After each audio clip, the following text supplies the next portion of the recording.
मुझे कैसे पता चलेगा कि मेरा बच्चा कुछ भी सीखने में असमर्थ है? उसे चीज़ों को समझाने में कठिनाइयों का सामना करना पड़ रहा है। मैं कैसे अपने बच्चे को कुछ भी समझाऊं या उसको कुछ भी सिखाऊं? कैसे? कि कई बार कुछ बच्चे सीखने में, समझने में असमर्थ होते हैं।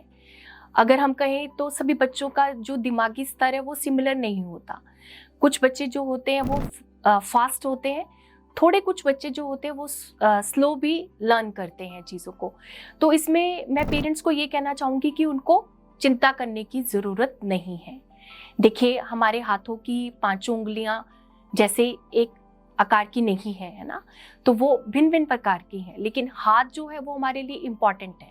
सो इसी तरह से हर बच्चे की जो लर्निंग कैपेसिटी है या चीज़ों को जो समझना है, ज्ञात करना है, वो एक जैसा नहीं होगा, अलग अलग होगा।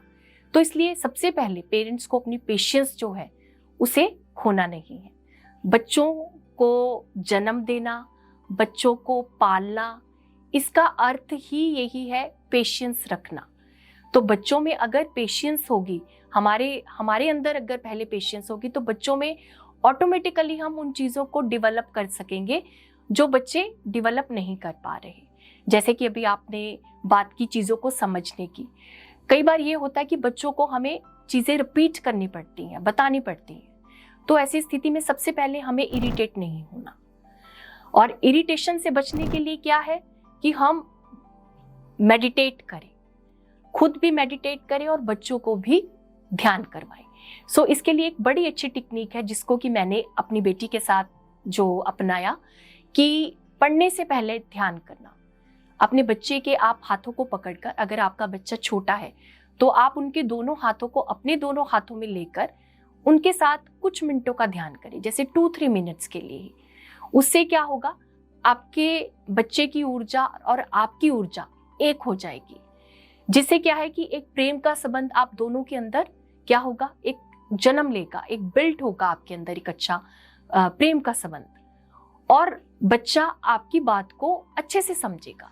और सेकंड क्या होगा, जब ध्यान करने से बच्चा एनर्जेटिक होगा, फिर वो इरिटेट भी नहीं होगा और वो चिड़चिड़ापन भी उसके अंदर नहीं आएगा। देखिए, बच्चे पढ़ने से क्यों कतराते हैं? क्योंकि कहीं ना कहीं उनको समझ नहीं आता, इसलिए वो इरिटेट हो जाते हैं। लेकिन अगर हम बच्चों को थोड़ा सा शांत भाव से, धैर्य से, प्रेम से, स्माइल से और थोड़ी सी एनकरेजमेंट से उनको गाइड करेंगे तो वो समझ जाएंगे।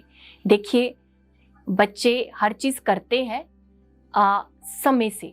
देखिए, उनका समय थोड़ा सा नॉर्मल बच्चों से ज़्यादा हो सकता है कई बार, लेकिन उसमें हमें घबराना नहीं है। जैसे ही बच्चे बड़े होंगे वो चीज़ें अपने आप ही उनमें सामान्य होनी शुरू हो जाएंगी।